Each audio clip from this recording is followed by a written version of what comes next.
नमस्कार।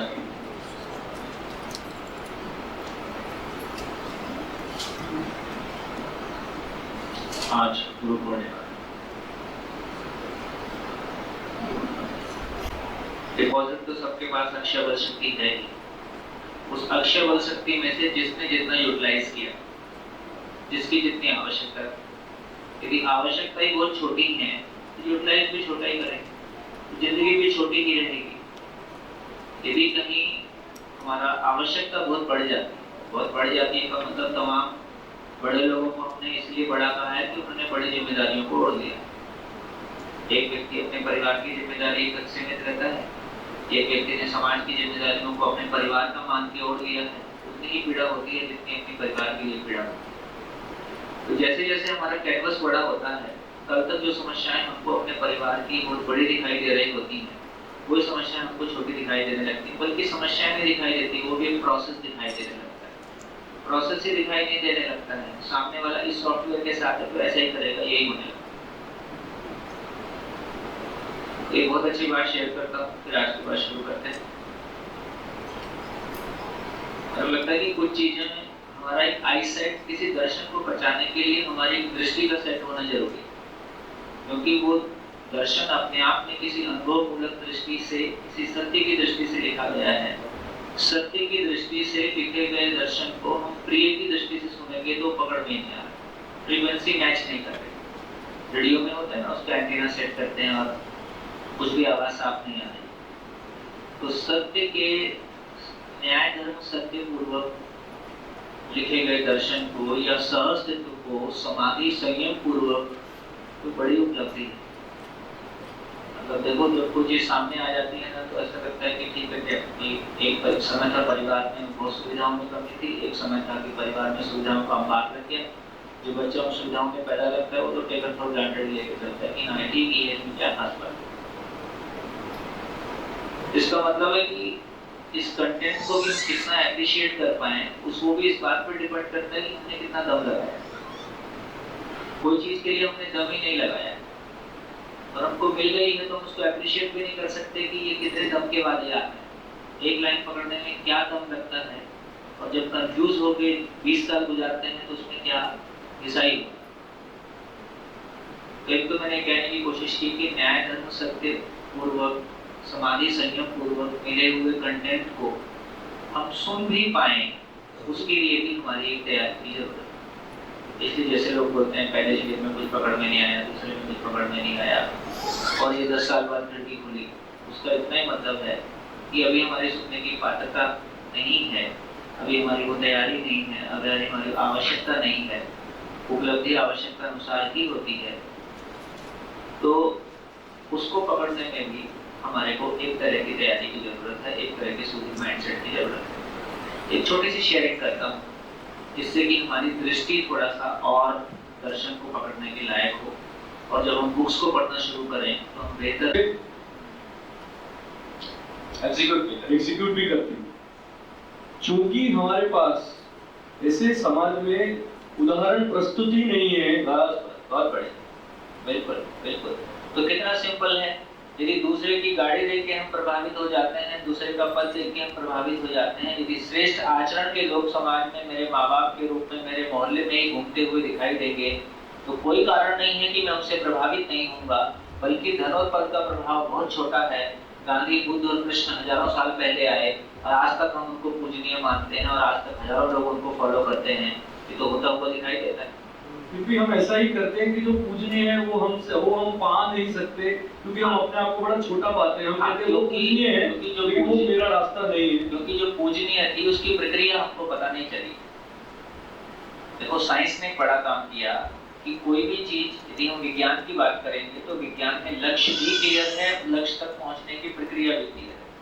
बच्चा पैदा होते ही स्कूल में नाम लिखा दिया जाता है, तो उसका फिर वो स्टेप बाय स्टेप चढ़ते हुए वहां तक पहुंचना है।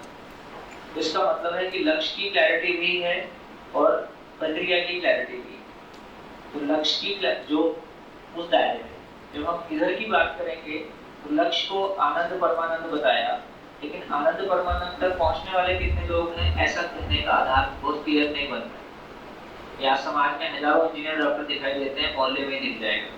क्यों सबके मन में ये आता है कि मेरे को इंजीनियर डॉक्टर बनना है? क्योंकि ये मन में नहीं आता है कि मेरे को शानदार इंसान बनना है। इंजीनियर डॉक्टर दिखाना है तो हमारे घर में कोई दिख जाएगा, अच्छा आदमी दिखाना है तो गांधी जी का उदाहरण देना पड़ता है। क्यों हमारे घर में एग्जाम्पल नहीं है? क्योंकि हम खुद वो उदाहरण नहीं है। तो बस इतनी ही बात है। तो ये जो दर्शन का धरती पे अवतरित होना है, तो किसी भी प्लेनेट पे ऐसा ही होता है। एक समय आदमी उस प्लेनेट पे अवतरित होता है, वो प्रकृति के तमाम चीजों को देख के चमत्कृत होता है, किसी शक्ति को मानने लगता है, कोई तो शक्ति है, उसी का नाम पूजा पाठ करना और देवी देवता जो भी नाम हमने गढ़े, ये दौर एक लंबा दौर चलता है। उन्हीं सच्चाइयों को खोजने के लिए बहुत सारी साधनाओं का विकास होता है। उन्हीं साधनाओं में से जो लोग हिम्मत वाले होते हैं वो किसी पुरुषार्थ मार के, है ना, शरीर नहीं है, शरीर के बियॉन्ड कोई रियलिटी है, कोई आत्मा ईश्वर ऐसी चीजों को खोज लेते हैं, लेकिन ये फिर भी स्वांत सुखाई ही है। साधना से जो फल मिला वो दूसरे को आवंटित नहीं किया जा सकता। तो ऐसे लोग फिर पूजनीय हो जाते हैं। इसी तरह से किसी काल में चलते हुए आत्मिक मन से वृत्ति लॉजिक डेवलप होता है, लॉजिक डेवलप होता है तो साइंस डेवलप होता है, साइंस डेवलप होता है तो तमाम ये इनोवेशन, भौतिक इनोवेशन होने लगते हैं। उससे कोई पॉइंट पे धरती विनाश के कगार पे पहुंचती है। ये प्रक्रिया हर किसी प्लेनेट पे जहाँ भी मानव इवॉल्व होता है, ये प्रक्रिया ऐसे ही चलती है। फिर एक संभावना है कि जितना भी विज्ञान संसार से जो इनोवेशन हुआ उसकी वजह से धरती नष्ट हो जाती है, ये भी एक यात्रा है। धरती सूरज बन जाती है, ये भी एक यात्रा है। और किसी योग संयोग में वो धरती मानवीयता की ओर, जागृति की ओर, तो किसी पॉइंट पे उस धरती पे दर्शन, दर्शन का मतलब, अध्ययन दर्शन का मतलब है कि सृष्टि को अध्ययन विधि से समझा जा सकता है, कहा जा सकता है। कोई पॉइंट के बाद ये दर्शन प्रकट होता है और उसके बाद पूरा परिवार, एजुकेशन और व्यवस्था जागृति के अर्थ में हो जाता है और वो प्लेनेट जागृति को प्रमाणित करता है। तो ये घटना इस प्लेनेट पे घट रही है, ये कोई रैंडम कुछ हो रहा है ऐसा नहीं। ये बिल्कुल वैसे ही है जैसे बच्चा क्लास 1 में जाता है, प्राइमरी मिडिल में जाता है, कॉलेज में जाता है और वो पीएचडी कर लेता है। तो इस प्लेनेट की जर्नी के अनुसार इस दर्शन के प्रकट होने के पहले तक की यात्रा एक यात्रा है, इसके बाद की यात्रा दूसरी यात्रा है। जैसे पिक्चर में फर्स्ट हाफ सेकंड हाफ होता है ना, तो इस प्लेनेट का फर्स्ट हाफ पूरा हुआ जहां अध्यात्मवादी और भौतिकवादी धाराओं से जो अधिकतम हो सकता है वो हो गया। उसके फलन में भौतिकवादी धाराओं से जो भी कुछ हमने टेक्निकल नो हाउ पाया, उसकी वजह से हमारा जिंदा रहना आसान हो गया। अध्यात्मवादी परंपराओं से हमने शब्द पाए, शब्द के साथ में किन्हीं सच्चाइयों के बारे में भाषाभास हुआ, ये हमने पाया, है ना। मानव केवल शरीर नहीं है, इंद्रियों में जीना नहीं है। कम से कम इस ऊंचाई को हमने अध्यात्मवादी आदर्शवादी परंपराओं से पाया। और अब विज्ञान के माध्यम से लॉजिक डेवलप हो गया। लॉजिक डेवलप होने के बाद में अब इस दर्शन का उतरना, बहुत बढ़िया बात शेयर करता हूँ। तब आदरणीय नागराज जी से मैंने कहा कि आप 500,000 साल पहले आ गए होते तो धरती पे इतनी मारकाट नहीं होती।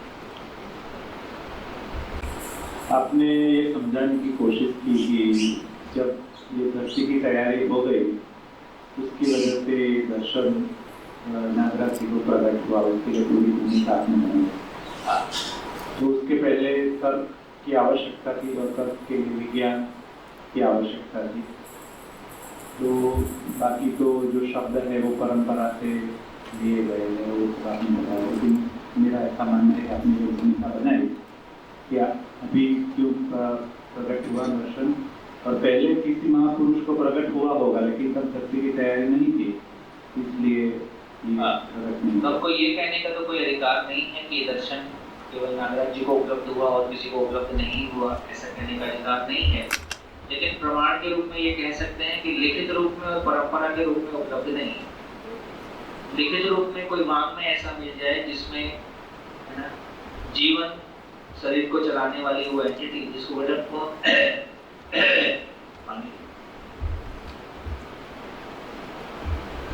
हाँ जी, कोई मोबाइल चेक करें अपना। हाँ जी, सभी अपना मोबाइल चेक कर लें, साइलेंट मोड में है, सुनिश्चित कर लें।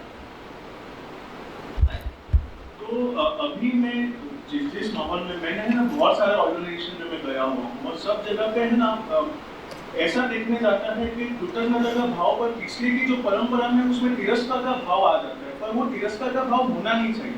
अपनी भी परिस्थिति में तिरस्कार का भाव दिख रहा है, पर वो चीज में ये क्षमा जब आता है ना, तो उससे हमको अपराध भाव नहीं रहना कि हम क्यों ऐसे हुआ, विज्ञान ने ऐसा किया, ग्लोबल वार्मिंग, वो नहीं होना चाहिए। वो क्षमा भाव से अगर हम रहेंगे ना, तो ही हम सकारात्मकता के हिसाब से बहुत आगे बढ़ जाएंगे। जब तिरस्कार का भाव आ जाता है ना, तो कहीं ना कहीं हम भी अपराध भाव के बीच में फंस जाते हैं। तो एक ऑब्जर्वेशन मेरे को इससे ही रिलेट हुआ, तो मेरे को तो इसका मतलब ये हुआ कि जो बात थोड़ी देर पहले हुई, यदि फल और प्रक्रिया की कनेक्टिविटी है, यदि फल और प्रक्रिया समझ में आता है, तो हर चीज के होने को उसके होने की श्रृंखला के रूप में हम देखते हैं। फिर सही और गलत वाला टोपी नहीं पहना है, अपराध वाला टोपी नहीं पहना है। हाँ, फाइनली वो गलत हुआ या सही हुआ उसकी समीक्षा तो देखो करना ही होगा।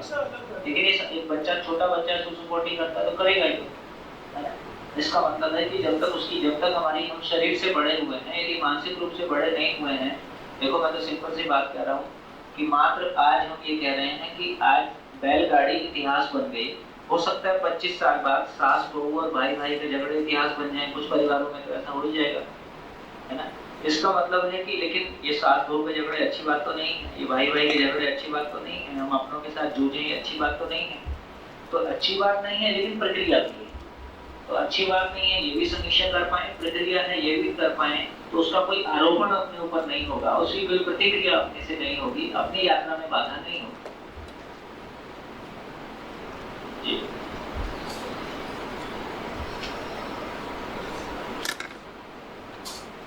क्या बात पहुंची? यदि फल की निश्चितता होगी तो अध्ययन की आवश्यकता किस बात की है?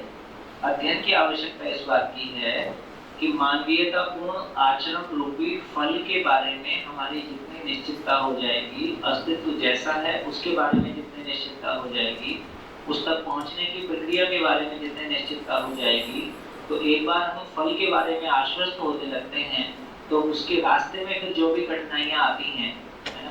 लोग वैष्णो देवी चढ़ के जाते हैं 13 किलोमीटर 15 किलोमीटर, उसके रास्ते की परेशानियां, तमाम चीजें, तमाम जिंदगी भर की सारी यात्रा, हर आदमी, है ना, अब शादी करता है, अभी के युवा लोग थोड़ा सा डरने लगे हैं। पुराने समय में तो ये शादियाँ, ये परिवार और उसके झंझट सब कुछ सामने पता होते हुए भी लोग उसमें घुस ही रहे थे, कर ही रहे थे, है ना? इसका मतलब है कि कहीं ना कहीं किसी फल के प्रति आश्वस्ति है कि चलो कुछ खराब होता है लेकिन कुछ बहुत सारा अच्छा होता है ना, उस चक्कर में और मेरी पहले से क्लियर होगी तो और बहुत आराम से चल पाए। हाँ जी, इसमें माइक पकड़ा। मैं वही बोलना चाहता था। हाँ बोलिए। मैं जो बोलना चाहता था वो आपने तो वैसे बता दिया, लेकिन सपोज यहाँ आना था तो इजीली नहीं आ पाए, लेकिन लक्ष्य पता था 28 दिन में कुछ सार्थक बात होने वाली, तो सभी लोग जो भी आए उनकी प्रोसेस में जो दिक्कतें आई इससे ज़्यादा यहाँ मिलने वाला, तो वो दिक्कतें नहीं देखी। तो जीवन में भी जैसे आपने बताया सार्थक लक्ष्य या हमारे पास नहीं है तो ये प्रोसेस पीड़ादायक लगती है। अभी क्लैरिटी है तो रास्ता भी है ना? तो जैसे सार्थक लक्ष्य को देखने का अब दो ही तरीका है। जैसा ध्वनित भाई ने कहा कि या तो हमारे बीच में, हमारे परिवार में, हमारे मोहल्ले में ऐसे लोग हमको देखने मिल जाएं जिनको देख के हमको लगे कि ऐसा बनना है। एक तो ये साक्षात दिखाई दे रहे, दूसरा साक्षात नहीं है तो कम से कम शिक्षा में आ जाए कि हाँ, है ना, कि उसकी कोई प्रक्रिया है। जिस तरह से हमने एटम का, हमने किसी ने एटम नहीं देखा, लेकिन हम सब एटम पे ऐसे बात करते हैं जैसे बिल्कुल हमारा एटम देखा हुआ। वो इतनी बार हमको पढ़ाया है, इतनी बार उसका सारा एग्जाम दिया है, इतनी बार ना 6th में पढ़ा, 7th में पढ़ा, 9th में पढ़ा, 10th में पढ़ा, है ना? जब कोई चीज इतनी इस तरह से हमारे सामने खुलती है कि वो किसी आरोपण की बजाय उस लॉजिकल आधार पे वो चीज कही जाती है, यूनिवर्सल आधार पे कही जाती है, तो उसका चित्रण हमारे लिए विकसित होने लगता है। तो अभी जब साक्षात हमारे पास उदाहरण नहीं है ना, तो हमको एजुकेशन में ऐसे ही चलना होगा। धीरे धीरे हम ये पीढ़ी दर पीढ़ी चलेगा। एक पीढ़ी जैसे अभी कुछ लोगों ने शेयर किया, बड़े लोगों की पीढ़ी में कोई चेंज आया, कुछ बेहतर होने लगा, उनको देख के बच्चों में कोई चेंज आ रहा है, अब उनके बच्चों में और अधिक चेंज आएगा। अब उनके तो एक दिशा ये है कि हम लगातार डिमिनिशिंग ऑर्डर की तरफ जा रहे हैं, लगातार नीचे गिरने की तरफ जा रहे हैं। क्लेश एक फैमिली में क्लेश, अगली पीढ़ी में और क्लेश, अगली पीढ़ी में आर पारी हो गया, या फिर इससे रिवर्स केयर में जा रहे हैं कि ये थोड़ा सा समझे, अगली पीढ़ी और समझे, अगली पीढ़ी और समझे, धीरे धीरे हम बेहतरी की ओर जा रहे हैं। यदि ये समाज में पर्कुलेट होना शुरू हो गया, जो कि हो ही रहा है, हो ही जाएगा, तो चीजें बेहतर होती हैं। एक हमारे भीतर ये आशा भी जग जाती है कुछ तमाम इन नेगेटिव परिस्थितियों में, तमाम इन नेगेटिव परिस्थितियों में परेशान होने की भी आवश्यकता नहीं है ना, कुछ बहुत पॉजिटिव होने वाला है और सारा दुनिया में सारा पॉजिटिव होने में उतनी ही देर है जितना मेरे तैयार होने में देर है ना। कोई लोग पूछते हैं ना कि कब कब सब कुछ ठीक हो जाएगा, बस जब तुम ठीक हो जाओगे तभी सब कुछ ठीक हो जाएगा। और ये केवल मजाक में नहीं कहा जाता, इसका बहुत बड़ा मीनिंग है। दर्शन में इसका एक सूत्र है, एक व्यक्ति का जागृत ना होना भी अपने आप में अपराध है, क्योंकि उसकी वजह से उससे जुड़े हुए तमाम लोगों की जागृति रुकी हुई है। जैसे घर में कमाने वाला आदमी कमा के नहीं लाएगा तो सारे लोग भूखे मरेंगे, इसका मतलब है। और वो कमा के जो लेके आता है उससे उसका कॉन्फिडेंस लेवल बढ़ता है ना, उसको देख के बाकी वो कमाने की प्रेरणा मिलती है। उसी तरह से एक परिवार में कम से कम एक व्यक्ति, मोहल्ले में एक व्यक्ति यदि जागृति की दिशा में चलता है ना, तो उससे बिल्कुल वैसे ही फिर वो चीज उससे दूसरे से मल्टीप्लाई होगी, दूसरे में तीसरे में मल्टीप्लाई होगी। हाँ जी, हाँ जी, माइक माइक माइक माइक।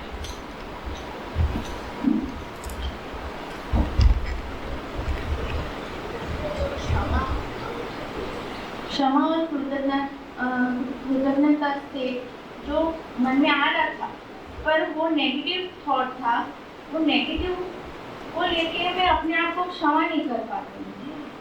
बिल्कुल, देखो आज बहुत सुंदर दिन, आज गुरु पूर्णिमा का दिन, और आज के दिन गुरु उपस्थिति रहेंगे जहाँ जहाँ भी अध्ययन हो रहा हो।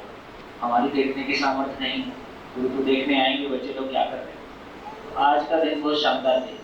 तो आज के दिन में कम से कम हम इस हॉल में बैठे हुए सभी लोग इस बात का संकल्प लें, अपनी जिंदगी से चुन चुन के दिवाली आई है और चुन चुन के सारा कचरा बाहर फेंकना है, और चुन चुन के कचरा क्या बाहर फेंकना है, बस उस बड़े कैनवस को क्रिएट करना है ना, अपनी जिंदगी को लेके आना है, कचरा अपने आप बाजू हो जाए। तो कचरे की चिंता नहीं करनी है, केवल नोटिस कर लिया है, नोटिस करके उसको बार बार देख लेते हैं। वो भी नहीं कर पा रही, अपने आप में कुछ घुटन सा हो रहा था,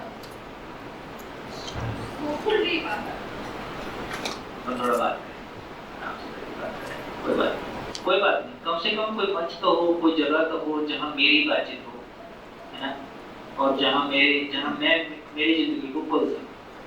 देखो मूल काम यही है, शरीर तो साधन है, इसलिए था कि शरीर जिंदा रहेगा तो इसके माध्यम से कुछ सुन पाएंगे, सोच पाएंगे, कुछ समझ पाएंगे, है ना। तो शरीर के लिए इतना मेहनत किया, इतना मेहनत करती हैं बहनें। देखो हमारी परंपरा में घर की पूरी जिम्मेदारी बहनों के पास रहती है, सारे रिश्ते नातों को झेलने की जिम्मेदारी को महिलाओं के पास रहती है। पुरुष तो पत्ते गले से बच के निकल लेता है। ठीक, तो जो कुछ महिलाओं ने झेला है, जो कुछ महिलाओं जिस दर्द से महिलाएं गुजरी हैं, मेरी बहुत उसके साथ एक दिली जुड़ाव है।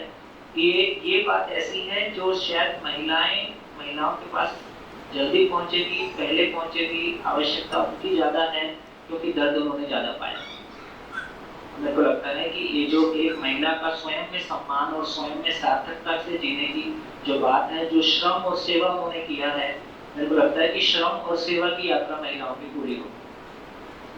अब ज्ञान की यात्रा, ज्ञान की बारी, ज्ञान की रोशनी में जो श्रम और सेवा किया है वो खिल जाए। जितने पापड़ बेले हैं आज तक बेले हैं, अब सेक सेक के खाने का टाइम।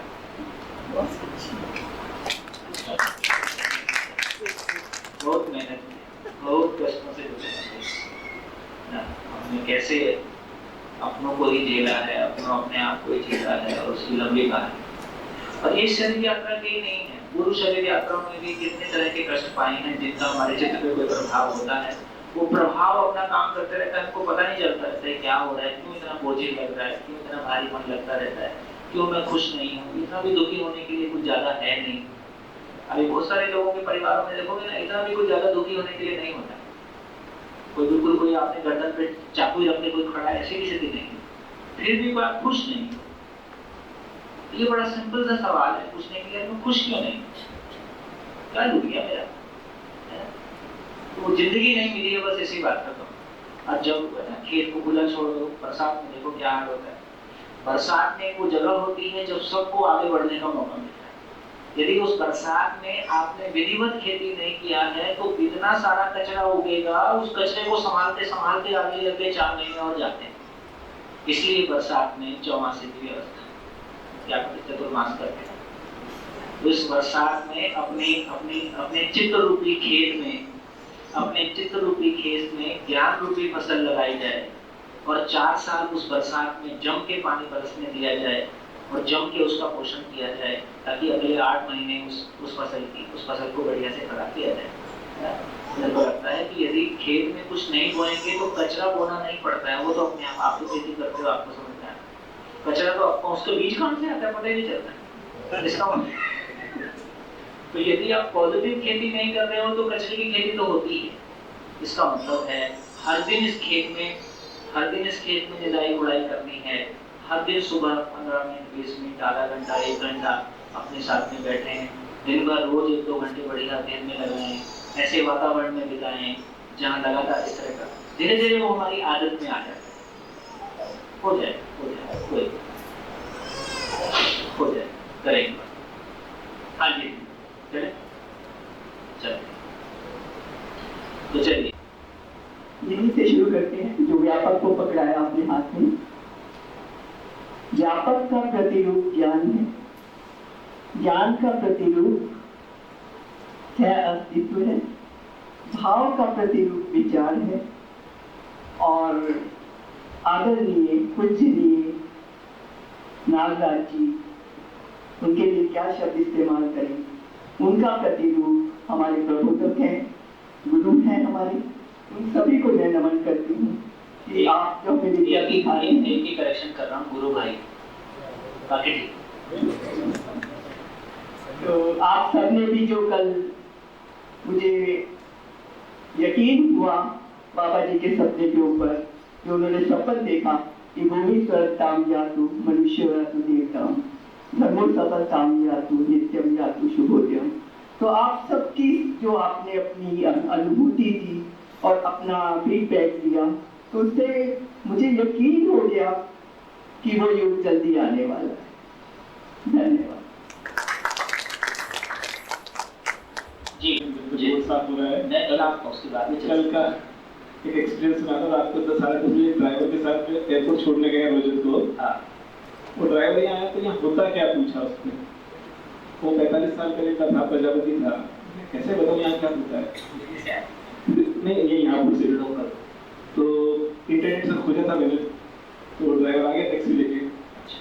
तो क्या यहाँ होता क्या है? मैं इसको कैसे समझाऊँ? क्या स्कूल है या ये कौन सा विद्यालय है या कोई धर्म का है, कोई मंदिर है, पूजा है? कैसे समझाऊँ? बोलते नहीं, इसको कैसे समझाऊँ? और अनपढ़ अलग बोल रहे अपने आप को, तुम बड़ा लिखा नहीं हो। तो फिर ध्यान आया तो एक वीडियो चलाया, अच्छा लगना अच्छा नहीं होता है। और एक वीडियो और था 15-15 मिनट का, आपके वीडियो चलाया था, उसकी चमक आ गई चेहरे पे। तो एक दिन से मेरे मन में ये प्रश्न था, किस भगवान को लगाऊं? ईश्वर और भगवान का भी कुछ था उसमें कि आपने क्या ज्ञान की अगर प्रतिभा, ज्ञान प्राण प्रतिष्ठा ज्ञान की हो जाती मानव में, तो मंदिरों में पत्थरों में ज्ञान की प्रतिष्ठा नहीं करनी पड़ती। वो वाला वीडियो चला। तो मैं हरिद्वार जाता था, महादेव का कहता है, वहां जाता तो कृष्ण कहता था, घर में मूर्ति कौन सी लगाऊं? मेरे ये प्रश्न चलता रहता। तो इस तरह का वाक्य हुआ और फिर उसका इतना समझ आया, उसने सुनता ही रहा। वीडियो तो लगवा दिया, 3-4-5 वीडियो एयरपोर्ट के आते टाइम जाते टाइम सुनता रहा और बहुत मस्त होता है। तो ये जो घटना कहती कि अनपढ़ है कोई भी, सबको छूती है ये बात। और बहुत अच्छा अनुभव रहा। जब मैं आऊँगा तो मैंने उसको पूरा वीडियो कटिंग देख दिया। और शुरुआती पॉइंट ये है कि आखिर मैं किसी बात को क्यों समझूं? मूल बिंदु इतना। यदि मेरा उससे क्यों कनेक्ट हो जाता है कि मैं उसको क्यों समझूं, तो उसमें मेरा मन लगता है। और मन का एक ही धंधा है कि वो सुख की तलाश में रहता है। तो यहाँ ये कहा जा रहा है कि आदमी के पास देखा जाए तो सुखी होने के 2 एंड हैं। एक एंड है कि उसके पास इंद्रियों से सुखी होने का दरवाजा है। दूसरा एंड है जिसको ये कह रहे हैं कि कोई ऐसी खुशी जो हमेशा बनी रहती है और जिसके मिलने के बाद कुछ और पाना शेष नहीं रह जाता है और वो बना ही रहता है, तो ये खालिस्तान खाली नहीं है, ये खालिस्तान अपने आप में सुख सागर है ना। ये कोई सुख की जगह है। आज परमात्मा का इतना महिमा देखो गाया गया है, ईश्वर का इतना महिमा गाया गया है, लेकिन वो ईश्वर मेरे लिए एक आस्था है, एक शब्द है ना। मेरे लिए वो कोई ऐसी वास्तविकता है कि जैसे चाहे आपसे मेरी बनती नहीं है, आप मेरे भाई हो, बहन हो, किसी रिश्ते में हो, बेशक मेरे आपसे रिलेशन अच्छे नहीं है, पर मेरे को इसमें कोई शंका नहीं है कि आप हो, इसमें कोई शंका नहीं। ये ईश्वर नाम की चीज के प्रति हमारी आस्था भी है, पर ये है कि नहीं है तो कहाँ है तो कैसे काम करता है, या ईश्वर ने सारी सृष्टि बनाई तो इसका ऑफिस कहाँ है, कहाँ बैठ के ये सब बनाता है। ऐसे बहुत सारे प्रश्न जरूर उठते हैं, लेकिन कोई उत्तर नहीं मिलने की वजह से फिर फाइनली हम आस्था, हमारी रोजमर्रा की जो समस्याएं कम नहीं। अब ईश्वर को ध्यान दें कि घर में पत्नी से झगड़ा हो गया, उससे निपटे, या घर में किसी और से नहीं बन रही है, उससे निपटे, तो फिर थोड़ा बहुत कभी ध्यान जाता है, फिर वापस लौट के अपनी रोजमर्रा की जिंदगी में आ जाते हैं और घर वाले फिर समझा देते हैं, बी प्रैक्टिकल है ना, फालतू बातें मत सोचो।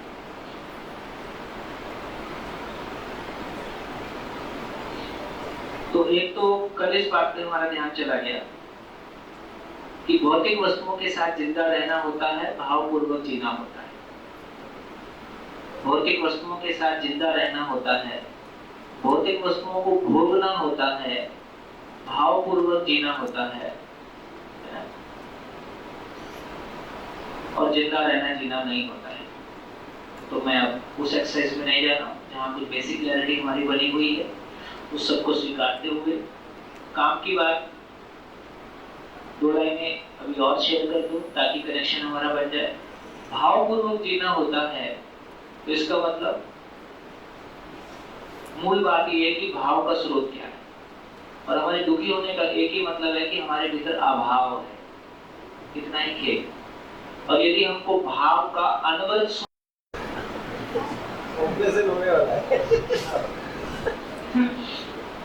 कोई जानते वाते नहीं, पानी को जानने का मतलब है इस सृष्टि में पानी के होने का स्वरूप और पानी की महत्ता सृष्टि में, फिर उसमें मानव भी शामिल। अभी हम पानी को अपनी प्यास बुझाने की वस्तु के रूप में जानते हैं, तो पानी हमारे लिए प्यास बुझाने की वस्तु है। अभी पानी हमारे जिंदा रहने के अर्थ में हम पानी को पहचानते हैं, पानी के अस्तित्व सहज होने के स्वरूप को नहीं पहचानते। पैसे को हम जानते हैं कि मानते हैं?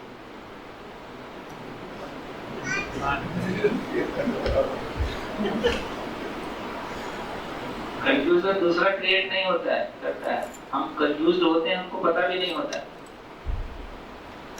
तो पैसे को हम जानते हैं कि मानते हैं?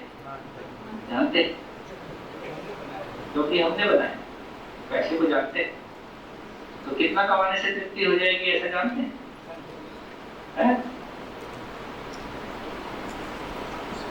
अभी तो ये भी पता नहीं है कि पैसा वास्तविकता है कि कल्पना है। पैसा वास्तविकता है कि कल्पना है, अभी तो ऐसा भी पता नहीं।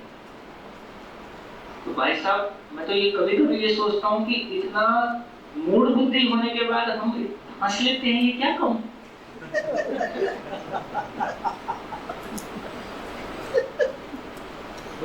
कर्म तो ऐसे हैं कि 24 घंटे रोए,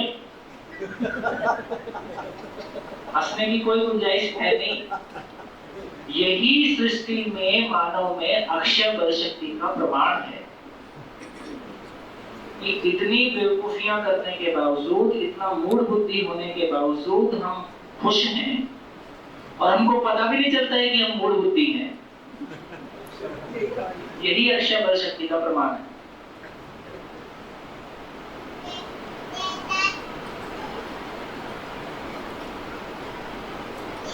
अद्भुत। आदरणीय नागराज जी जैसा व्यक्ति नहीं मिला होता, हवा नहीं लगती है संसार। साइंस अलग, धर्म अलग, अध्यात्म अलग, बाजार अलग, मेडिकल साइंस अलग, एग्रीकल्चर अलग, और इतनी सारी विधाएं, और ऐसा लगता है कि कुछ नहीं हो सकता। आदमी इतने छोटे से में सिकुड़ के पूरी जिंदगी गुजर जाता है, है ना। ईश्वर सर्वज्ञ है ऐसा बोला। आदरणीय नागराज जी बोल रहे हैं ईश्वर तो क्रिया शून्य है, सर्वज्ञ मानव। मानव की महिमा का जो सम्मान हो पाया, मानव की नहीं तो मानव को तुच्छ है, क्षुद्र है, तमाम महिमाओं से इनके दे दिया गया। मानव की जो विशालता और उसकी महिमा का जो दर्शन हो पाया, जिसके प्रति भरोसा हो पाया, हमारे जैसा आदमी जिसने केवल मैथ और साइंस के अलावा कुछ पढ़ा नहीं, कोई महापुरुष को पढ़ा नहीं, कोई दर्शन को पढ़ा नहीं, फिर भी ये अधिकार आ गया यार बैठ के सारी चीजों पे आराम से बात हो सकती है, अब ले आओ कुछ भी लाना है ना, जबकि मेरा कुछ भी पढ़ा हुआ नहीं विशेष। तो ये दर्शन की महिमा ऐसी है जिसमें कि आदरणीय नागराज जी इस बात को बोलते थे कि 12वीं तक education complete, total conceptual clarity including agriculture, including medical science, including engineering, सब कुछ 12वीं तक देके एजुकेशन कंप्लीट कर। उसके बाद जिस व्यक्ति को जिस क्षेत्र में विशेषज्ञता पाना है वो उस क्षेत्र में काम करते हुए, लोगों के साथ काम करते हुए रह के उस विशेषज्ञता को पाएगा। 12वीं के बाद जिंदगी शुरू। और अब 30 साल तक तो पढ़ाई में लटकाए रहते हैं। अब 30 साल तक पढ़ाई में लटकाए हैं, है ना। अब कहाँ उसके बाद हमारा सोशलाइजेशन का क्या होगा, हमारी स्पिरिचुअल जर्नी का क्या होगा, है ना, हमारी फिजिकल नीड्स कैसे एड्रेस होंगी, फिर कोई ना कोई उसको एड्रेस करने के बाकी तरीके निकालने ही पड़ते हैं और तमाम अपराध बोलने या हम जाएंगे या किसी को भेजेंगे, कुछ ना कुछ पठान हो गए। और व्यवस्था में भागीदार है।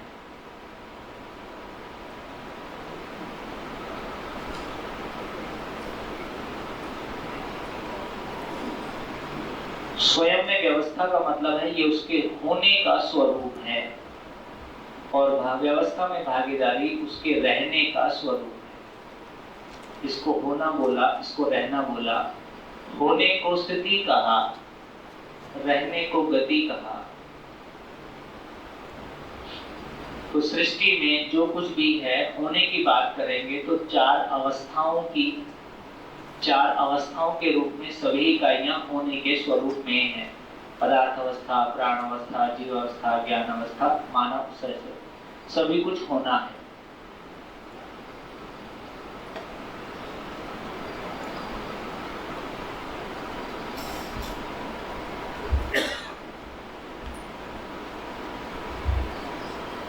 चर्चा करेंगे। जब मानव की बात आएगी तो रहने का मतलब यहाँ विचार हो जाता है और जीने का मतलब कार्य व्यवहार हो जाता है। जब मानव की बात करेंगे तो इसी को हाल और चाल कहा गया, ऐसा हम शिविर में चर्चा करते ही हैं। तो कितना बढ़िया कनेक्ट हो जाता है। तो क्या हाल चाल है? हाल का मतलब स्थिति, मन स्थिति कैसी है, मन स्थिति कैसी है ये हाल है, और परिस्थिति कैसी है ये चाल है।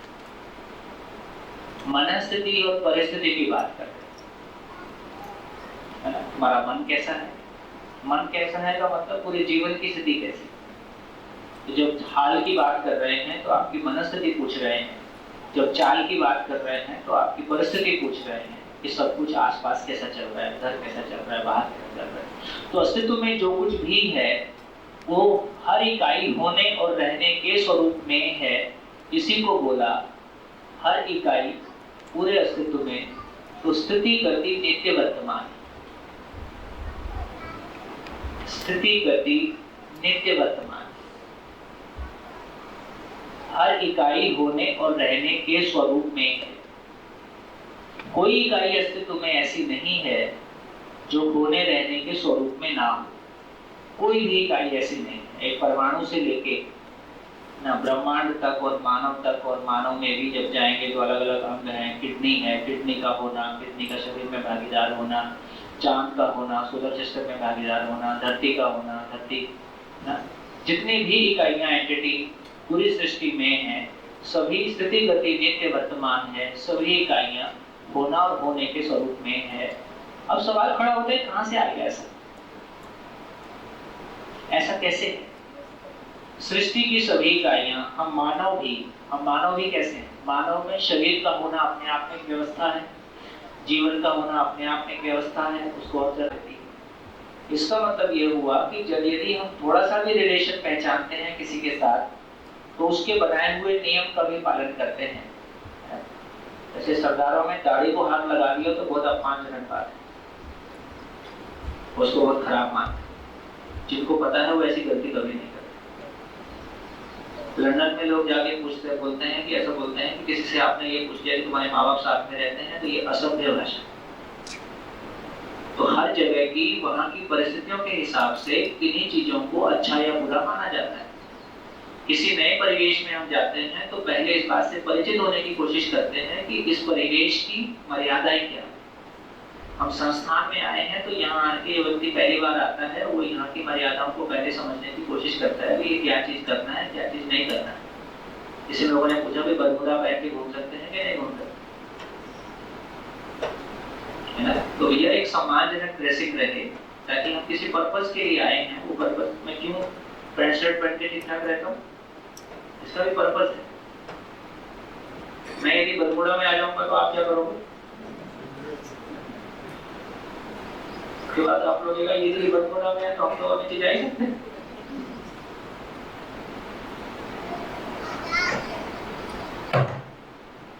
तो एक तरह का आचरण है ना, हम सबको सबके लिए जो सूदिंग हो जाए उसको हमको तय करना ही होता है कि हम कैसे यहाँ पे। मैं नहीं बोलूँ कि बरमूडा मत पहन, लेकिन हमारा ध्यान चला जाता है कि किसी जगह की मर्यादा क्या है और किसी जगह पे हम कैसे रहें ताकि वो सबके लिए प्रेरणादायी हो। तो इसका अर्थ ये हुआ, क्या बात हो रही है?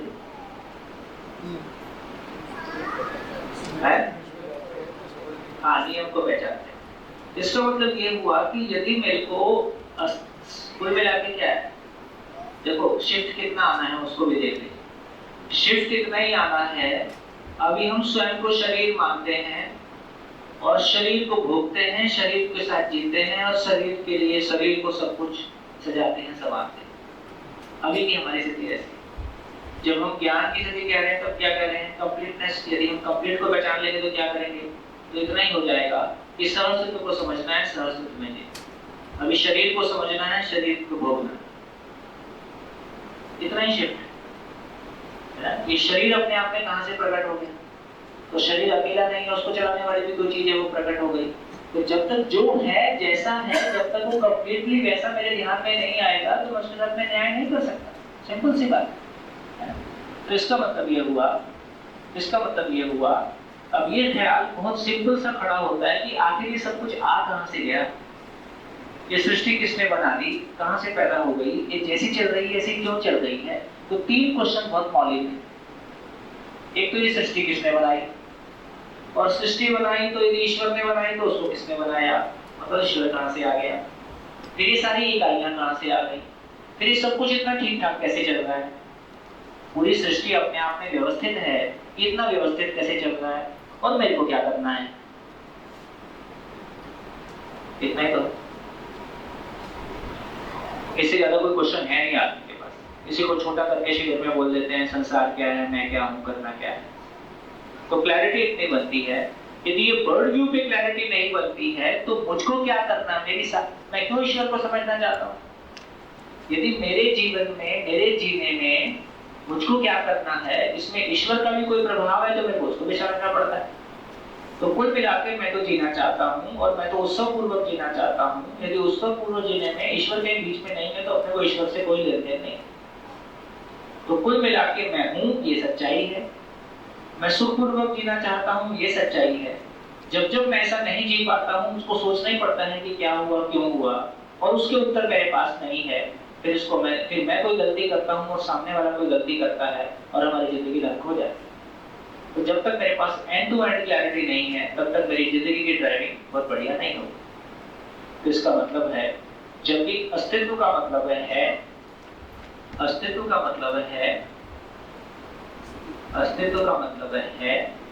और जो है वो व्यवस्था में भागीदार है। पूरे अस्तित्व का स्वरूप ऐसा है। चलिए, तो क्या क्या है, पुराने लोग भी ध्यान रखें और कुछ जोड़ते जाएं जहां जोड़ सकते हैं। तो क्या क्या है? एक बात पता चली कि इकाइयां हैं। इकाइयों में क्या है? इकाइयों में पदार्थ अवस्था है, प्राण अवस्था है और जीव अवस्था है। और क्या? इसको और थोड़ा सा सेट कर ताकि कंफ्यूजन। और चैतन्य इकाई है। चैतन्य इकाई के रूप में हमने उसको नाम दिया जीवन, जिसको हम आत्मा के नाम से, रूह के नाम से, स्पिरिट के नाम से पहचानते थे। उसी को ठीक से पहचाना, उसको और क्लियरली पहचानेंगे। जड़ परमाणु, जिसको हम 108-18 की बात कर रहे हैं। चैतन्य इकाई जीवन जो एक ही प्रकार की है। जड़ इकाइयां ही अनेक प्रकार के पदार्थ अवस्था के रूप में व्यक्त है और जड़ इकाइयां ही रासायनिक क्रिया के फलस्वरूप प्राण संसार के रूप में व्यक्त है, प्राण अवस्था के रूप में व्यक्त है। प्राण अवस्था से बने हुए शरीर, जीव पशु पक्षी शरीर और पशु पक्षी शरीर को चलाने वाला जीवन में जीवन, इसको पशु पक्षी, इसको जीव अवस्था बोल रहे हैं। और मानव शरीर प्लस जीवन, इसको ज्ञान अवस्था बोल रहे हैं। ये दोनों ही प्रकार के शरीर, ये सारे शरीर मरने के बाद प्राण पदार्थ हो ही जाते हैं और पदार्थ से वापस ये शरीर बनते हैं।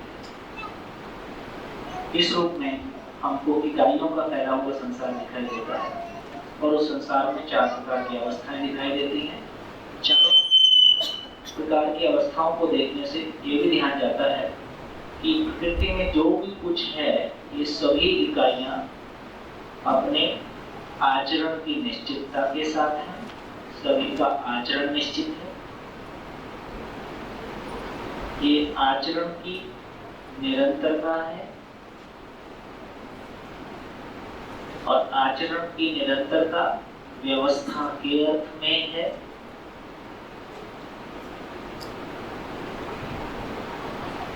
आचरण की निरंतरता है, इसी को नियम कहा है। आचरण की निश्चितता है, आचरण निश्चित है, इसको नियम कहा है। निश्चित आचरण की निरंतरता है, इसको नियंत्रण कहा है। और निश्चित आचरण की निरंतरता व्यवस्था के अर्थ में है, इसको संतुलन कहा है। तो जड़ संसार पूरा, यहाँ मेनली जीव तक की बात हो रही है। तो जितना भी पदार्थ अवस्था है और प्राण अवस्था है और जीव अवस्था है, उसमें हमको नियम, नियंत्रण, संतुलन दिखाई देता है। इतनी बात में कोई क्वेश्चन हो तो बोलो। मैं कुछ बातें परिचय के हिसाब से कवर करके जाऊंगा, कुछ बातें आगे भी बोलते जाऊंगा,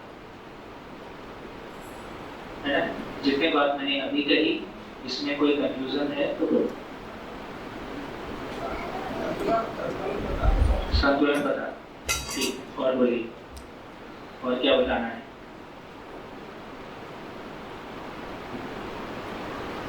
पदार्थ जो आपने बताया वो जीवन से अलग कैसे? पदार्थ जो बताया जीवन से अलग कैसे? ठीक है, आप ये कह रहे हैं कि पदार्थ और जीवन की क्लैरिटी क्या है? 2 क्वेश्चन हो गए, और बोलिए। अस्तित्व की जगह व्यापक देख सकते हैं। हाँ, देखो आप बोलोगे ना, मेरे को ये ध्यान में आएगा कि गैप कहाँ पे और क्या उसको कहना है, तो आप लोग बोलने में संकोच ना करें। तो अब आप में से कोई भी इस बात पे संकोच ना करें कि मैं जो पूछने जा रहा हूँ ये तो बहुत छोटा सा है ना, इसको सुन के सभा क्या सोचेगी और इसको पूछूं कि नहीं पूछूं। अब आप इसमें संकोच ना करें। तो मैं एक एक करके शून्य भी अस्तित्व है, तो ऐसा करता हूँ।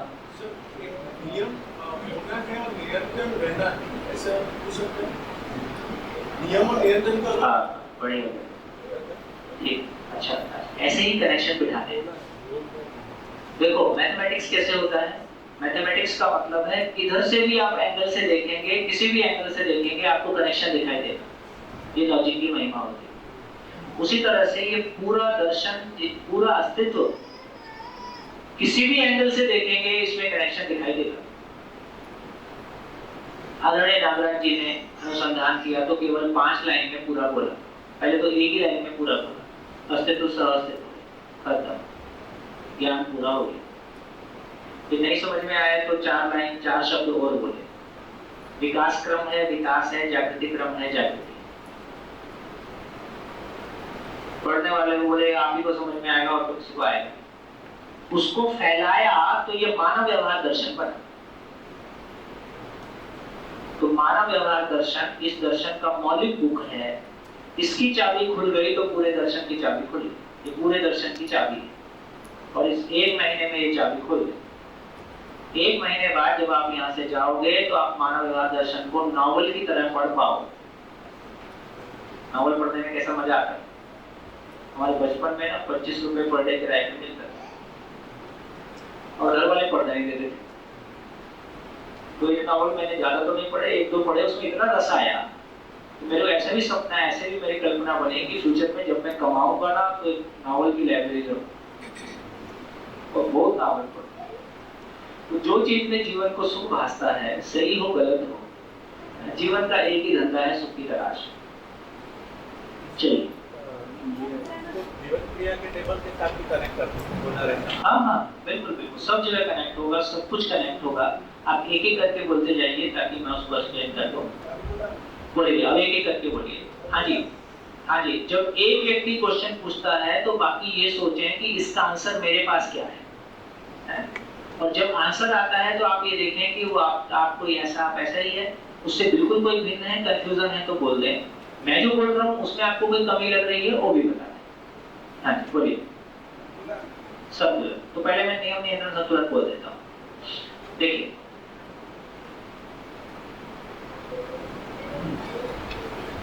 गहराई में जाएंगे और खुलेगा, लेकिन अभी के लिए लोहा हमेशा एक ही तरह से व्यक्त होता है, एक ही तरह से बिहेव करता है, या एक ही तरह की उसके गुण एक ही तरह के। चांदी एक तरह का है, गोल्ड एक तरह का है, एल्युमिनियम एक तरह का है। इसका मतलब ये हुआ कि कोई एक धातु हमेशा एक ही आचरण के साथ है, उसका आचरण निश्चित है और इसका आचरण ये है, तो इसको कह रहे हैं कि वो नियम से है। तो निश्चित आचरण को नियम कहा गया। ये ठीक हो? अब निश्चित आचरण आज है, कल नहीं है। आदमी के साथ हमारी क्या प्रॉब्लम? आज बहुत मुस्कुरा के बात किया, अच्छे से बात किया, और कल बात नहीं कर रहे। तो हम बैठे बैठे परेशान हो रहे, किस बात पे नाराज हो गया, क्यों नाराज हो गया, मेरी कोई गलती थी क्या, मैंने कुछ कर दिया क्या? अब उसका अपने में मूड खराब है किसी बात पे, तो ये बता ही देता है आज मेरा मूड खराब है, आज मैं बात नहीं करूँ, तो हम परेशान नहीं हो। इतनी तो अकल नहीं आदमी में, यार मेरा मूड ठीक नहीं है, घर में सुबह उठ के सबको बता दिया। मैं भीलवाड़ा के एक परिवार में गया तो वहाँ परिवार में किचन में बोर्ड लगा रखा, तो उस परिवार में जिसको जो भी कहना होता है वो बोर्ड पे लिख देता है, क्योंकि सबसे मिलना बहुत कठिन है। घर में ही रहते हुए सबके अपने रूम है, अपनी टीवी है, अपने अपना सब जुगाड़ है, मिलने का कोई टाइम नहीं, तो क्या करें, एक दूसरे से बात करनी है तो वो बोर्ड पे लिख देते हैं, कल मैं यहाँ जाऊंगा, सुबह नाश्ते में ये बने तो ये ठीक रहेगा, मतलब जो भी आपस में सबका कम्युनिकेशन का तरीका वो है। तो मेरे को लगता है कि कई बार छोटे छोटे कॉमन सेंस भी हमारे को, यदि हमारे परिवार में बैठ के इस बात पे एक रूपता बनी हुई है कि देखो किस दिन कोई चीज पे किसी का मूड खराब होएगा तो बोर्ड पे लिख देगा, आज मुझसे कोई अपेक्षा न किया जाए, आज मेरा व्यवहार मानवीय नहीं होगा।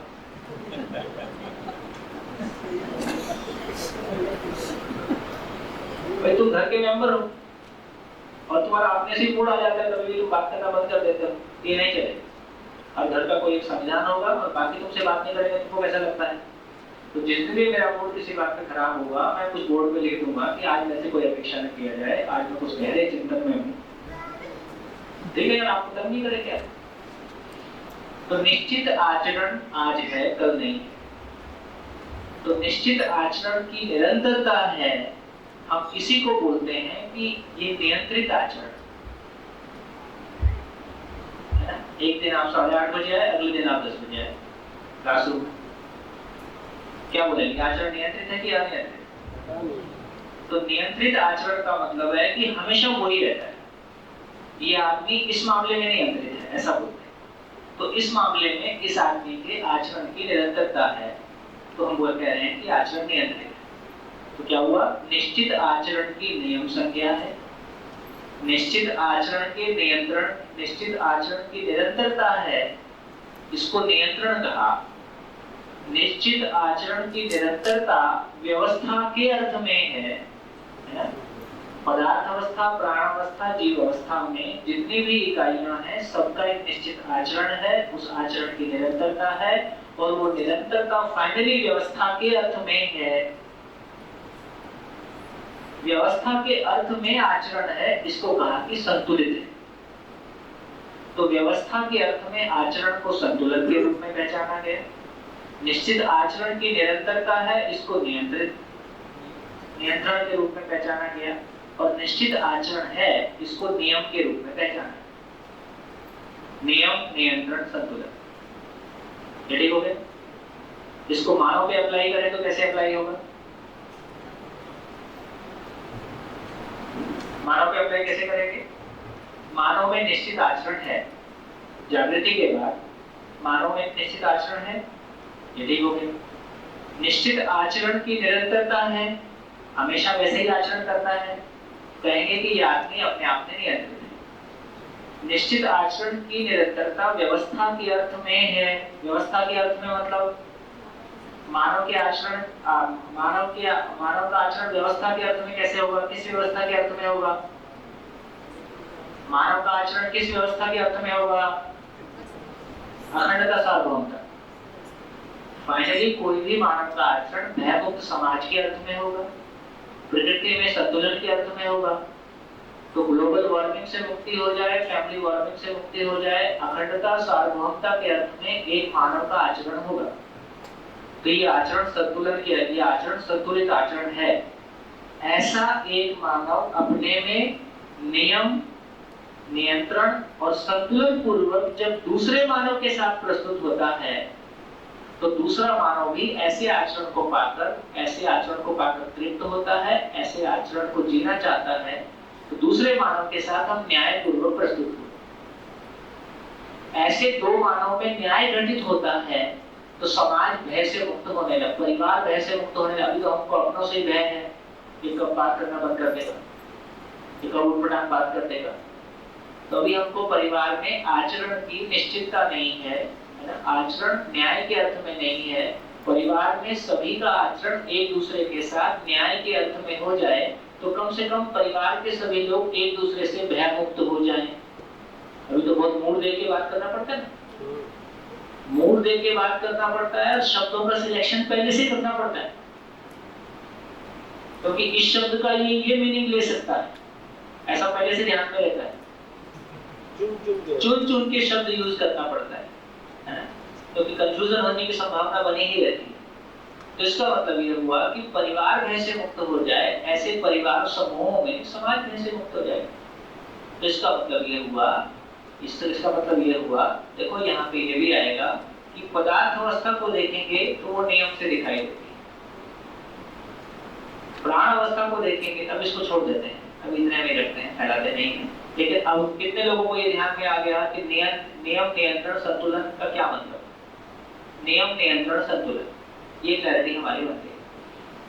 पदार्थ अवस्था, प्राणावस्था, जीव अवस्था में नियम, नियंत्रण, संतुलन प्रमाणित है।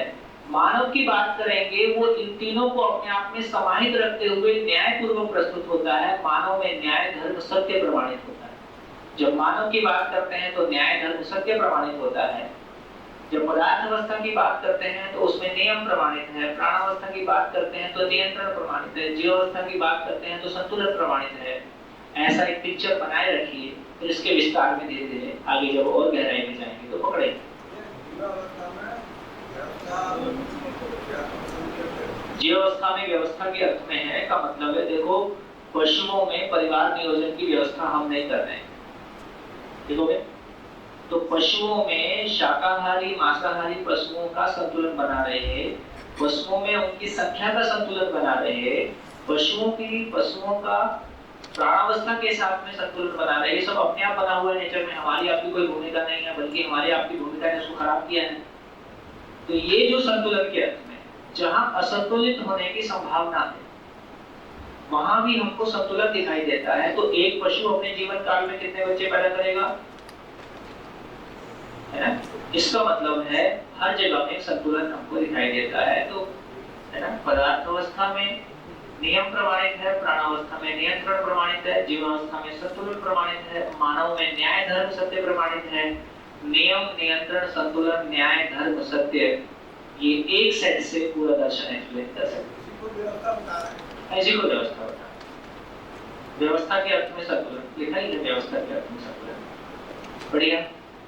तो सारी इकाइयां कैसे दिखाई देती हैं? मानव के अलावा सभी इकाइयां नियम से दिखाई देती हैं, नियंत्रण अपने आचरण में नियंत्रित दिखाई देती हैं, उनका आचरण व्यवस्था के अर्थ में दिखाई देता है। सभी इकाइयां मानव में न्याय, धर्म, सत्य की अपेक्षा दिखाई देती है। इतना तो इस धरती पे आज की डेट में मौजूद है।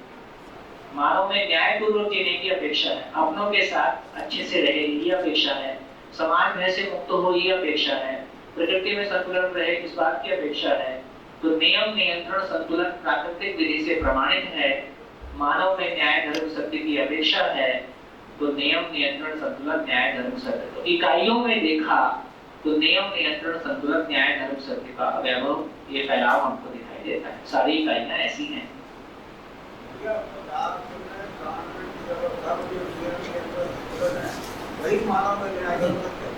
हाँ, अब सोचने की बात कितनी है?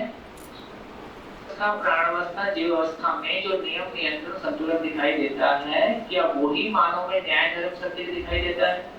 तो बिल्कुल वही दिखाई देता है। वही मानव में न्याय, धर्म, सत्य की अपेक्षा के रूप में दिखाई देता है, क्योंकि मनुष्य के अलावा जितनी इकाइयां हैं उनका होना रहना प्राकृतिक है, उनको पढ़ने के लिए अध्ययन करने नहीं जाना है ना? तो पदार्थ अवस्था, प्राणावस्था, जीव अवस्था प्राकृतिक विधि से अपने प्राकृतिक स्वरूप में है, प्राकृतिक आचरण के साथ है। मानव एकमात्र ऐसी इकाई है जो जीवन के द्वारा संचालित है, जिसमें समझ पूर्वक जीने का काम ही होता है।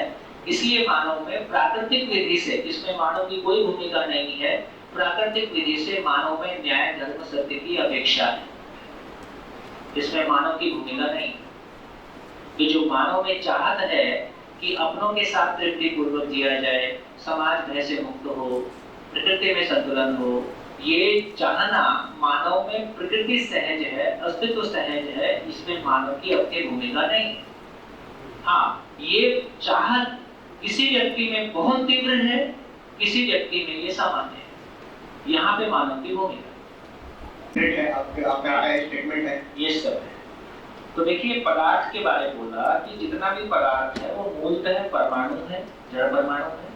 जड़ परमाणु 118 प्रकार के हमको बताए गए। बना हुआ किससे है? लेकिन क्या चीज? जड़ परमाणु जो है उसका कोई सोर्स होगा। हाँ, अंश में भी तो जीवन ही होगा ना। तो अंश अपने आप में जड़ है। जीवन जब शब्द यूज कर रहे हैं, जीवन का मतलब है कि जीवन एक ऐसी एंटिटी जो अस्तित्व में एक ही प्रकार की एंटिटी है, एक ऐसी एंटिटी जो स्वयं में दृष्टा है, स्वयं में भोगता है, स्वयं में करता है, जिसमें समझने की असीम क्षमता है, जिसमें समझने का काम होता है। जीवन एकमात्र एंटिटी है जिसमें सुखी दुखी होने का काम होता है। परमाणु सुखी दुखी नहीं होता। परमाणु में स्वयं में किसी दूसरे को समझने की ताकत नहीं है, ज्ञान पूर्वक समझने की ताकत नहीं है। परमाणु स्वयं में सुख दुख का, परमाणु में दृष्टा मतलब समझना, भोगता मतलब सुख दुख को भोगना, करना मतलब कल्पनाशीलता से करना। तो परमाणु में कल्पनाशीलता नहीं है। परमाणु की लिमिटेशन से उसमें कल्पनाशीलता नहीं है और सुख दुख को देखने की नहीं है कैपेसिटी। लेकिन उसका भी तो कोई सोर्स है, मैं वो पूछना चाह रहा हूँ। उसका फिर सोर्स क्या है? मतलब फिर अगर आया कहाँ से? ऐसा पूछ रहे हो? जी ठीक, अभी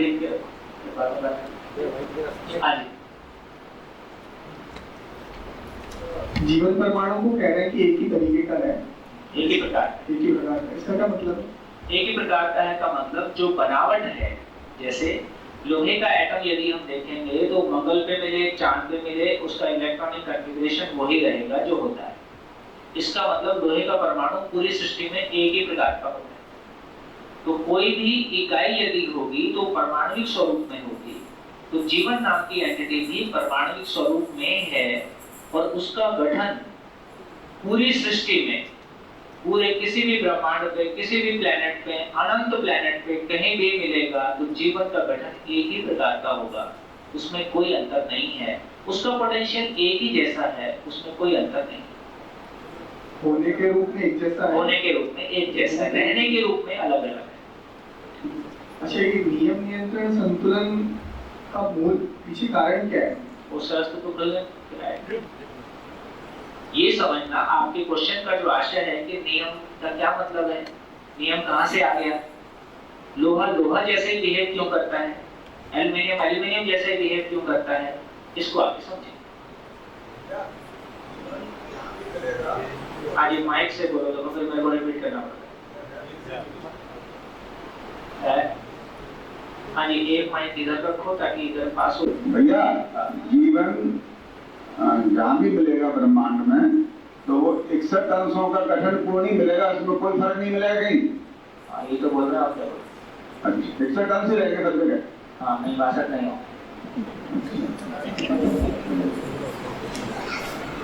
है ना? जब ये बोल दिया कि गठन वही रहेगा तो गठन वही रहेगा मतलब 61 होने फिर 61 ही रहेगा, तो और क्या कहने की बात है? हाँ, ठीक है। तो माइक लेते समय ये भी सुनिश्चित कर रहे हैं कि हम अनावश्यक सवाल का समय तो नहीं ले रहे, ऐसा भी ध्यान बनाए रखें। हाँ जी, मतलब यूनिफॉर्म भी रहेगी कहीं भी कोई। जब ये बोल दिया कि गठन वही रहेगा, जो एग्जांपल में ये भी बोल दिया कि एल्युमिनियम का इलेक्ट्रॉनिक कॉन्फ़िगरेशन जैसा है, जितने अंश हैं उतने ही हैं, लोहे का एग्जांपल दे दिया, एल्युमिनियम का दे दिया, फिर ये कहा कि जीवन परमाणु यदि कोई भी इकाई होगी परमाणुविक स्वरूप में ही होगी, परमाणुविक स्वरूप में होगी तो उसका गठन होगा ही, और उसका गठन पूरे ब्रह्मांड में, पूरे अनंत धरतियों में कहीं भी धरती होगी उसका गठन यही रहेगा, उसकी संभावना, उसका पोटेंशियल वही रहेगा। उसके बाद उन्होंने कहा कि होने का स्वरूप वही रहेगा, रहने का स्वरूप अलग अलग होगा, क्योंकि रहने का स्वरूप योग्यता, पात्रता, क्षमता के साथ जुड़ा हुआ। तो क्या बोला? जीवन रूप में सृष्टि के सभी जीवन समान हैं, क्योंकि सुख की चाहत समान है और अक्षय बल शक्ति के रूप में समान है। इस रूप में धरती के सभी जीवन समान है, लेकिन रहने के रूप में सभी जीवन अलग अलग हैं और अलग अलग ही रहेंगे, जागृति के बाद भी अलग अलग, क्योंकि जो उपयोगिता का विस्तार है वो सभी जीवन का अलग अलग होगा। तो इसका मतलब है होने के स्वरूप का मतलब है उसका गठन, गठन का मतलब है उसके अंश, अंश का मतलब है केंद्र में अंश, परिवेश में अंश, वो जितने हैं उतने ही रहेंगे और गठन नहीं बदलेगा। इसका मतलब है ना कोई अंश अंदर आ सकता है ना कोई अंश बाहर जा सकता है। लोहे के परमाणु का गठन बदल सकता है कि नहीं? बदल सकता है। लोहे के परमाणु का गठन बदल सकता है, इसलिए वो गठनशील है। जीवन रूप में जो चैतन्य परमाणु है उसका गठन कभी नहीं बदलेगा, इसलिए उसको गठन पूर्ण कहा। उसका गठन पूर्ण है। पूर्ण का मतलब निरंतरता है, निरंतरता ही पूर्णता है। अब ये नहीं बदलेगा। बढ़िया। अब एक एक चीज को अपने में स्थिर करते जाएं और बिल्कुल एकदम मजबूती के साथ चलिए। हाँ, अब बोलिए। ये जो जीवन परमाणु है, जो जीव शरीर के साथ जो जीवन परमाणु जुड़ रहा है, हाँ, और जो मानव शरीर के साथ, तो वो भी एक बिल्कुल बिल्कुल बिल्कुल बिल्कुल। तो जो भी जैसे परिचय शरीर में हम बात करते हैं कि कोई शरीर को जीवन चलाता है, उसकी पहचान क्या है? उसमें विकसित मस्तिष्क है, उसको कुछ सिखाया जा सकता है, वो मानव की आज्ञा का है ना, वो भयभीत होता है। इसका मतलब है अब वो बिल्ली को चलाए कि कुत्ते को चलाए कि मुर्गे को चलाए, है ना, कि शेर को चलाए कि हाथी को चलाए, जीवन रूप में वो जीवन एक ही तरह की चीज है, वो एक ही तरह की चीज है। होने का स्वरूप एक ही जैसा है, रहने का स्वरूप उसकी योग्यता, पात्रता, क्षमता के आधार पर अलग अलग दिखाई देता है। वो पशु शरीर को चलाने से लेकर और एक दिव्य मानव के प्रमाणित आचरण की श्रृंखला तक दिखाई देता है। पर उसमें फिर जो अगर पिछले 2 शिविरों से मैं याद करूं तो मेरे को ध्यान है कि एक जीवन अगर कभी वो सामान है, दरवाजा खुला ही है, जब आपकी चॉइस है आप जा सकते, तो घूमने का मन करता है तो ये क्या प्रोग्रेस होगा, ये कोई प्रोग्रेशन का प्रोग्रेशन नहीं। देखिए सूत्र यही है कि हर मानव जितने सुख के साथ जी रहा होता है उससे अधिक सुख की कामना के साथ होता है। अब ये प्रोग्रेशन का यही सूत्र है, अभी भी यही सूत्र है। जितना पैसा हमारे पास आ गया उससे यदि मैंने पैसे में सुख माना तो उससे अधिक पैसा कमाऊंगा, जिससे यदि पद में सुख माना तो उससे बड़ा पद पाऊंगा, शरीर की सुंदरता को मान लिया उससे अधिक सुंदरता पाऊंगा। तो जिस भी चीज के साथ मैंने सुख को जोड़ दिया वही फैलना शुरू हो जाएगा।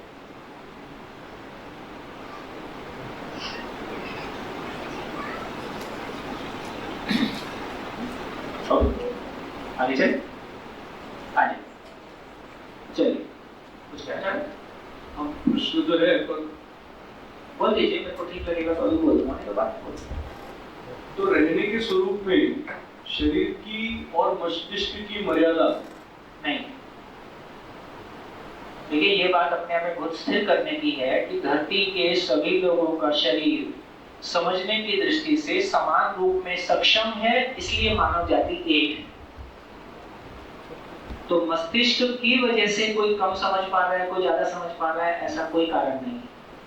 हाँ, किसी के मस्तिष्क में ही प्रॉब्लम है, मैकेनिज्म में ठीक नहीं है, कोमा में चला गया है या वो मेंटली रिटार्डेड है, तो ब्रेन की यदि फिर वो समझने काम उस शरीर से नहीं हो सकता है। ऐसे शरीर का सेवा ही किया जाएगा, यही स्वीकार करना होगा। ऐसे शरीर से ज्ञान को प्रमाणित करने का काम नहीं हो सकता है। तो कोई व्यक्ति कोमा में है या मेंटली रिटार्डेड है, क्या बोलते हैं आजकल, दिव्यांग और इंग्लिश में क्या बोलते हैं, फिजिकली चैलेंज्ड, दिव्यांग, स्पेशली एबल्ड, जो कुछ भी हमने कहा ये ज्ञान को प्रमाणित करने की जगह में नहीं, इस शरीर यात्रा में नहीं हो सकता।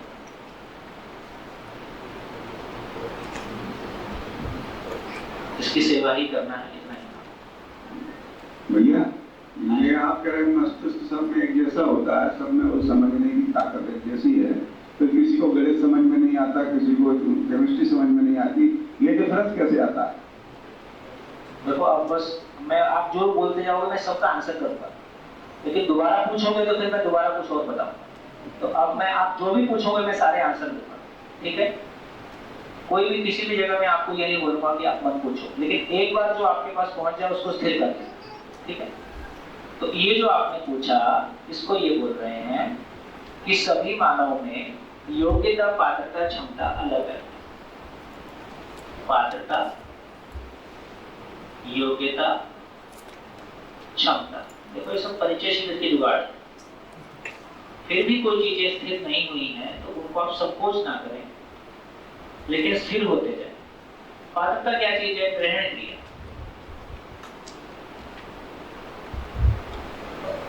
योग्यता क्या चीज है? अभिव्यक्ति क्रिया। क्षमता क्या चीज है? वहन क्रिया। तो पात्रता पूर्वक समझना होता है, योग्यता पूर्वक समझाना होता है, क्षमता पूर्वक जीना होता है। जीना मतलब संबंधों का निर्वाह।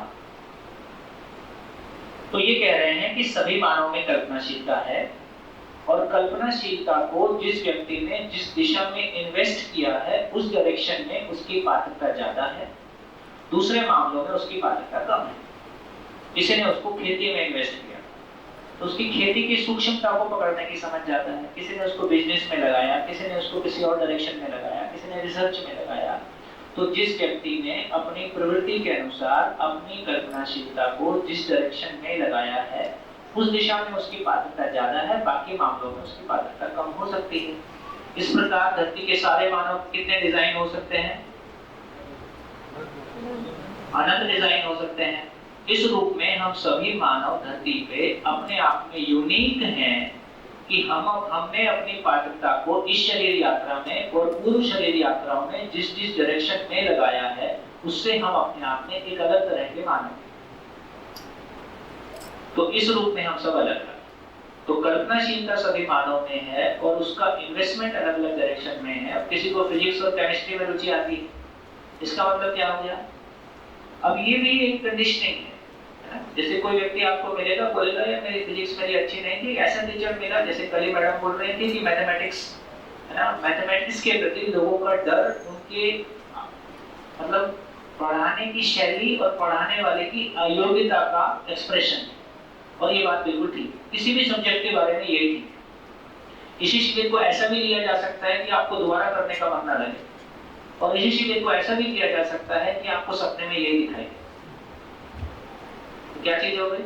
ये केवल शिविर के मामले में नहीं है, किसी भी सब हमारे स्कूल में सरदार जी थे और हिस्ट्री के टीचर थे, वो हिस्ट्री को ऐसा पढ़ाते थे कि हमको हिस्ट्री सबसे मजा आता, जबकि हिस्ट्री सबसे बोरिंग सब्जेक्ट मानते हैं।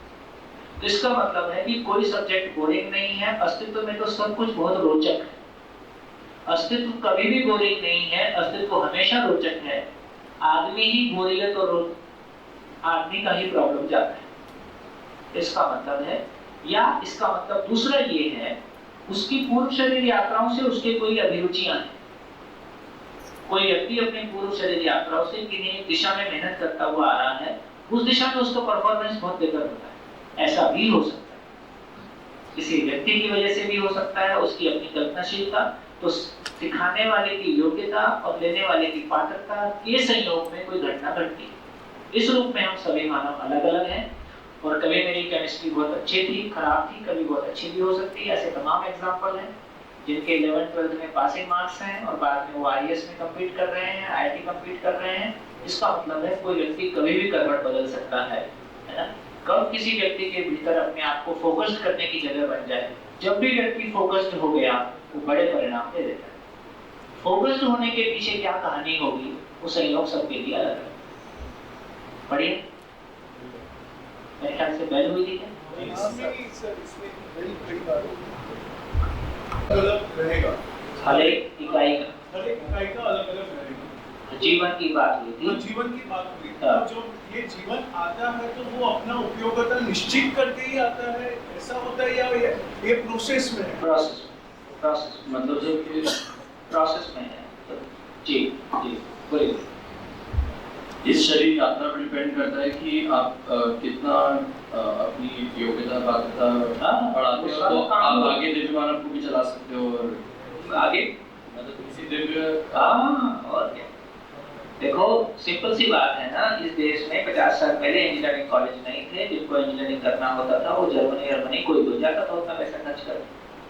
आज क्या हो गया, आज इतने इंजीनियरिंग कॉलेज हैं कि कॉलेज खाली पड़े हैं। ठीक है, क्वालिटी में कम ज्यादा हो सकता है। इसका मतलब है जिस चीज की परंपरा बन जाती है वो सभी के लिए सहज उपलब्ध हो जाता है। यदि ज्ञान परंपरा, यदि शिक्षा पूर्वक ज्ञान को, आचरण को देने की परंपरा बन गई, तो ये 50 साल में सब कुछ बदला हुआ दिखाई देने लगे। बहुत तेजी से सब कुछ बदल रहा है। तो हम सभी किसी दिव्य मानवीयता को पाना ही चाहते हैं, देव मानवीयता को प्रमाणित करना ही चाहते हैं, अपने मानव होने को प्रमाणित करना ही चाहते हैं, है ना? आज इस उम्र में कितने लोग 40 के ऊपर हैं, हाथ उठाओ। कितने लोग 50 के ऊपर हैं, हाथ उठाओ। 50 के ऊपर, 60 के ऊपर कितने हैं, हाथ उठाओ। 70 के ऊपर है, हाथ उठाओ। लास्ट में एक का बचा, एक ही बचा। तो 70 के ऊपर तक के लोग भी जिंदगी में फिर से पारी खेलने को तैयार हैं। इससे शानदार प्रेरणादायी बात और क्या मिले? हम तो 70 के ऊपर जाने का सोच ही थे, तो 70 के बाद नहीं पारी खेलते। 76 शानदार। अब बताओ, बाबा जी का कमाल है, उन्होंने ताकत पैदा कर। नहीं, ठीक है, बिल्कुल। देखो, जिंदगी का कमाल है कि वो जीना ही चाहता है, जब भी उसको दिख जाए या जिया जा सकता है। वो तो फिर शरीर, मैं तो शरीर नहीं हूँ ना। सच्चाई यही है कि मैं शरीर हूँ, मैं तो हमेशा उतना ही नया हूँ, उतना ही। धन्यवाद, नमस्कार, फिर ब्रेक के बाद।